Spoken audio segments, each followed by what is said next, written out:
and the robins.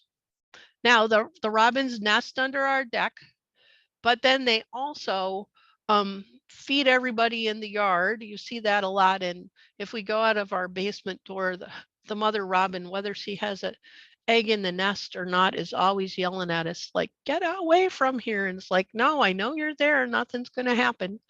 But then once they find food for their young in my gardens, and then once the young birds get a little older and they're off to learn how to eat by themselves, I see them in the gardens. You know, it's a safe place. There's stuff to eat, and there they are. So it's a multi-generational use of my yard. And then robins and mockingbirds love this crabapple tree. And I think maybe I didn't see the cedar waxwings this year because my crabapple got cleaned off by the middle of November. And when I'd seen the cedar waxwings in the past, it was later in the year, closer to the end of November. But I can come home from being out somewhere on days and just see the mockingbird in the crabapple. And the hummingbirds love bee balm. And here's the shrubby St. John's wort. You can see that gets covered with flowers and then gets covered with bees. But the hummingbirds, I put out hummingbird feeders because I like to do that. And but if the feeders are empty, or even if they're not, the hummingbirds are always in the bee balm. And one very hot summer, I had the strip sprinkler out, you know, the flat sprinkler that the water just shoots up straight. It was a very hot day, and the hummingbirds were flying between the streams of the sprinkler. They were having a grand time with that. So be a messy gardener and do minimal fall cleanup. You need to think about shelter and food for insects, and shelter for the insects and food for the birds. So it's really important to remove any diseased plant material. You want to leave the seed heads up, leave the leaf litter, and don't cut back the seed heads until the temperature is 50 degrees for 3 to 4 days, or until you see bumblebees out flying. I remember last spring, the weather was so crazy. We didn't have 3 50-degree days in a row for a long time. We'd have a 50-degree day and then a 20-degree day and a 30-degree day. And in one of those presentations I attended recently, a woman said, well, just don't cut anything back until you see bumblebees out flying. And then you'll know that anything that was overwintering is out and zooming around.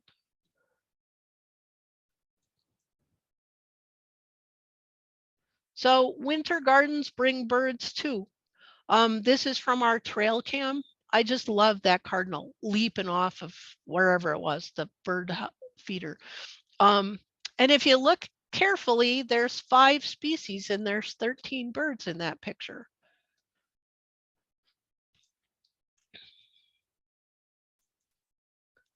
So now we're going to come to some winter 22 eBird data. So in January, let me find my little list. You can see how many checklists I had. Here it is.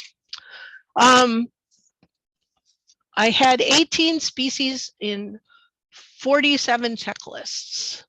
And then the dark green bar is what I'm referring to as the magic day. And that was January 30th. It was a Sunday afternoon and the sun came out. It was really still super cold, but it was a beautiful winter day. And I saw 11 species that day. And I only did 6 checklists, but I look out the kitchen window and there'd be birds. And I look out the laundry room window and there would be birds. And then in February, there were 20 species and 58 checklists. And you can see the tracks. I like winter because there's tracks. This track is Susie going to the compost. And there's some deer and there's some more deer. But all of these tracks around that bed are all bird tracks. Here's a close-up of all, I mean, you can just see that it was like the throughway on a summer or Sunday afternoon down there. They were all over the place.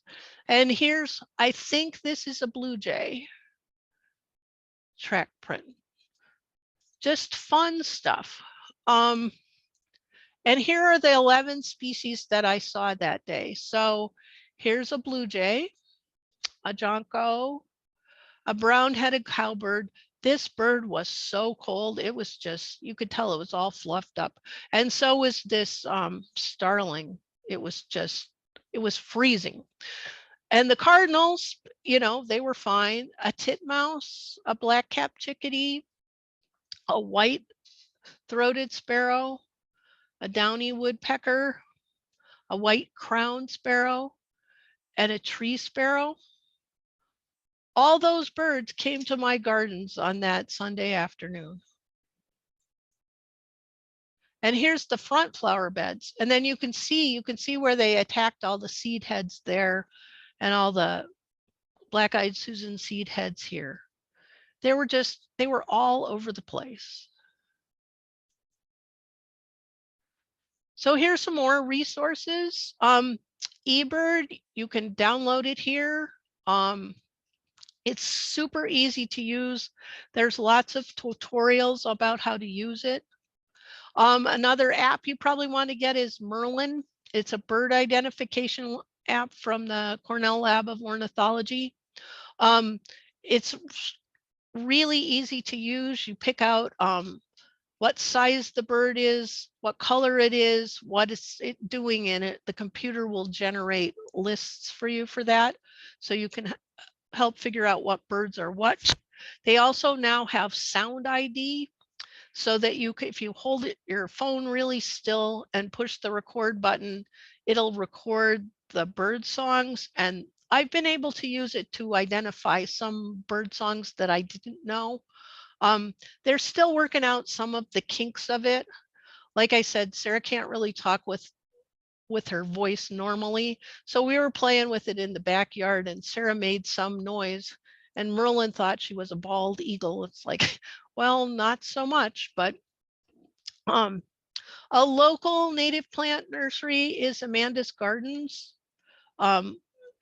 We have her plants for sale at our plant sale in May.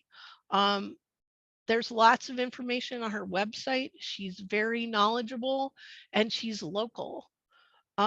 Another really good resource is the Wildwood Ones chapter, Habitat Gardening in Central New York. They're in Syracuse.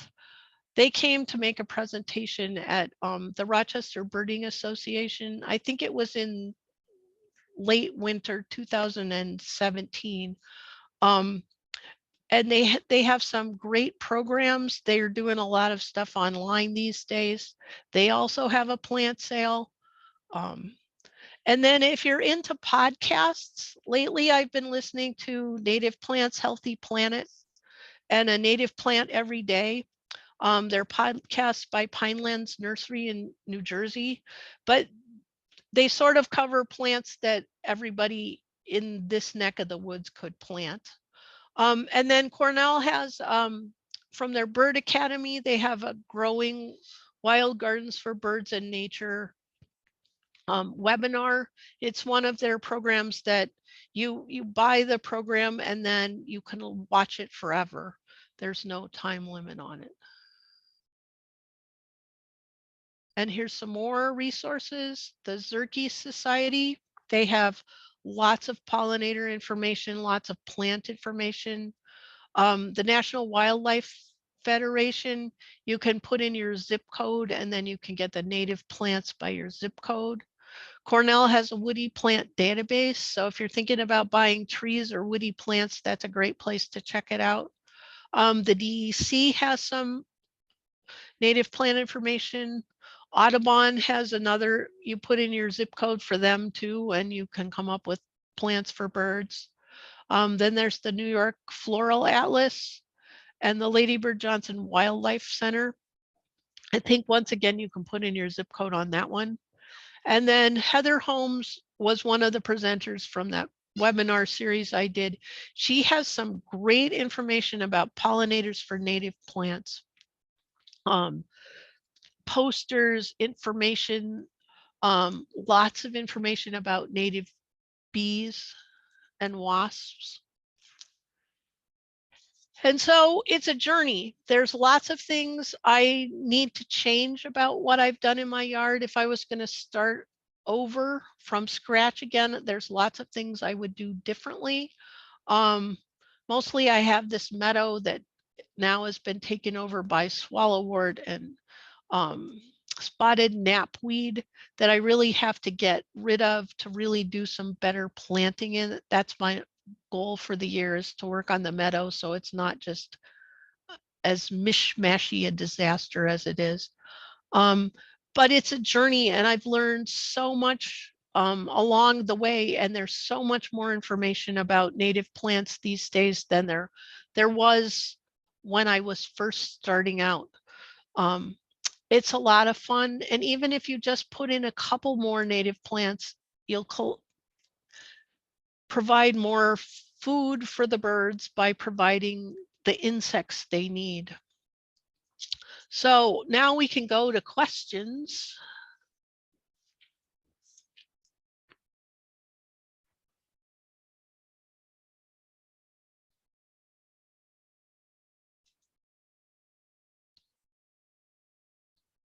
I mean, I could bore you with a whole lot more bird statistics, but because the bluebirds have been, I think I have 2 bluebird boxes in my backyard in the meadow, and it got dark too early for me to see if they were all going in the nest boxes or not.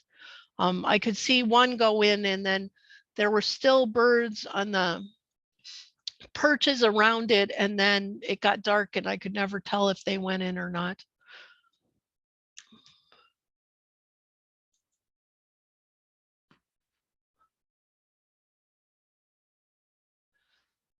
Debbie asked, I had a robin visiting my tray feeder. Is it normal? I never saw that before. I've decided that birds just do whatever they want to do.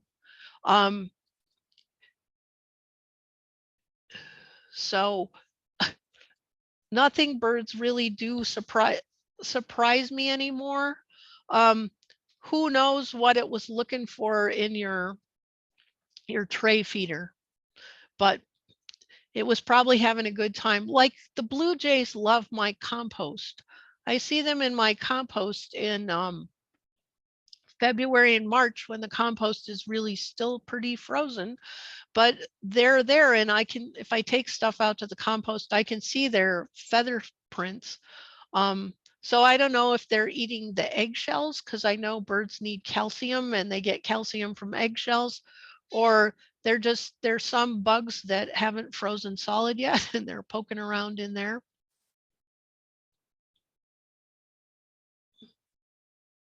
What's the best early blooming flower shrub for bees?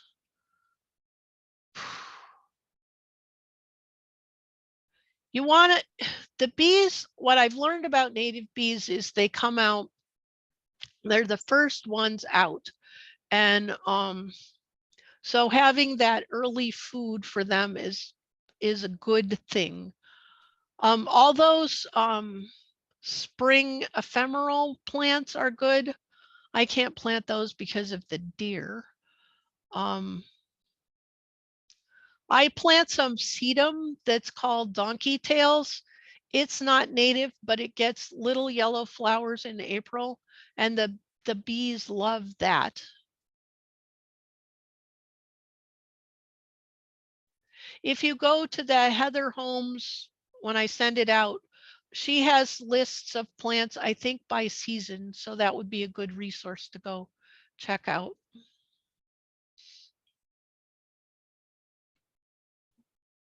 The red buds bloom pretty early. So does serviceberry and some of the dogwoods. Is it normal for the bluebirds to visit the tray feeder? Once again, I think they're looking for something. I don't have a tray feeder. They hang out around my bird feeders, but I've never seen them. Bluebirds like to eat fruit and they like to eat bugs. And like now there aren't any bugs out, but if you put out like mealworms, or you can get seed cakes that have mealworms in them these days. And the bluebirds have been at those seed cakes when I've put those out. When's the native plant sale? The Master Gardener sale is the 7th of May. Yep, if you had mealworms out, they'll come to the mealworms. The 7th of May is the Master Gardener, Ontario County Master Gardener plant sale.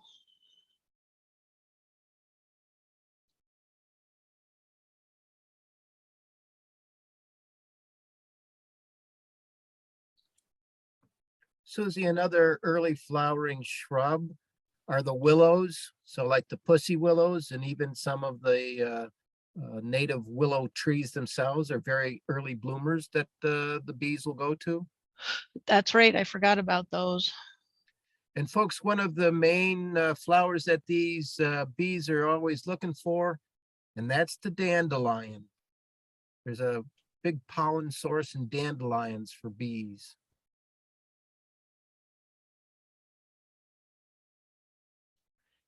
Is butterfly bush a native plant? Are you thinking of the orange ones or the purple ones that sort of look like lilacs?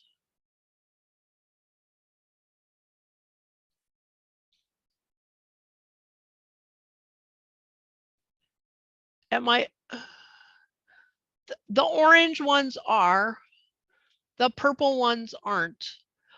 The purple ones that look like lilacs aren't native. I didn't know that. I had that at my other house.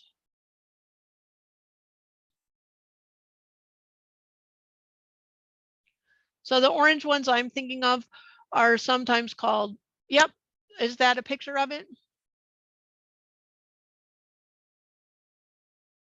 Slide it over by your face more. I think so. Hold it up a little. There, yep, that's the one I was thinking of. Sometimes it's called butterfly weed. It's a member of the milkweed family, and I can't remember the botanical name. I have some of those around the bird feeder flower bed. And some native ones in the meadow that haven't spread as much as I wanted them to.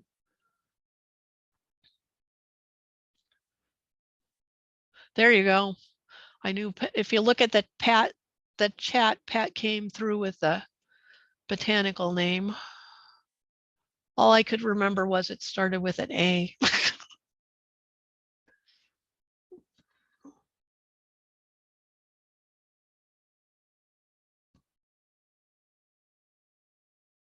But it's lots of fun to watch the birds. I mean, it helps me get through the winter to know who's here and who's not. And I knew winter was coming when I saw the blue jays coming back and those cold mornings with the juncos.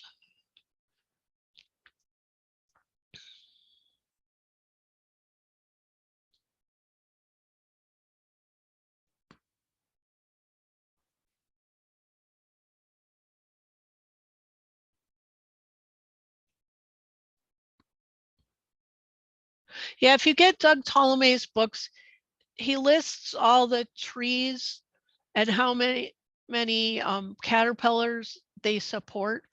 So, and you can take that and extrapolate it to if it supports that many caterpillars, then it really supports that many birds and other species.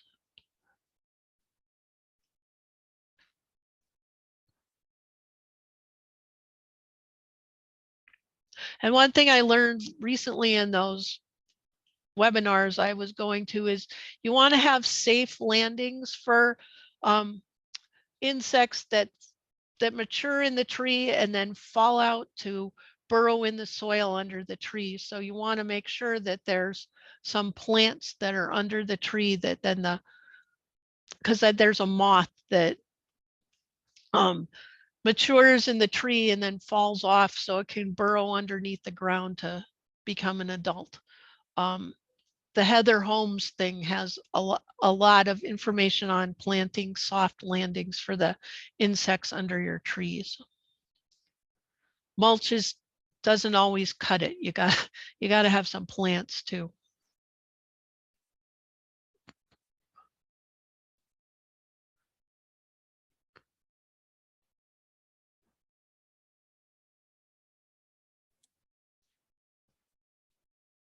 Other questions or comments for Susie?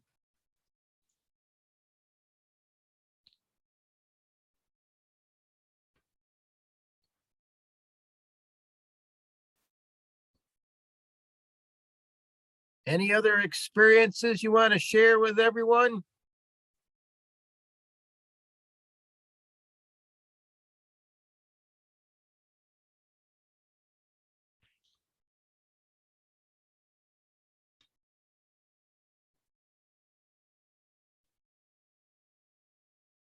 If you can think about too, having a bird bath or some source of water, especially in the summer when it gets really hot, the birds appreciate that too.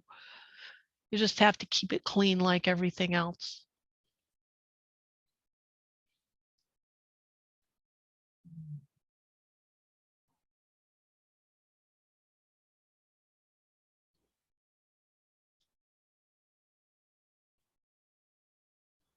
Anything else, Susie, that you wanted to share with the group? Nope, unless people have other questions or other things they want to talk about.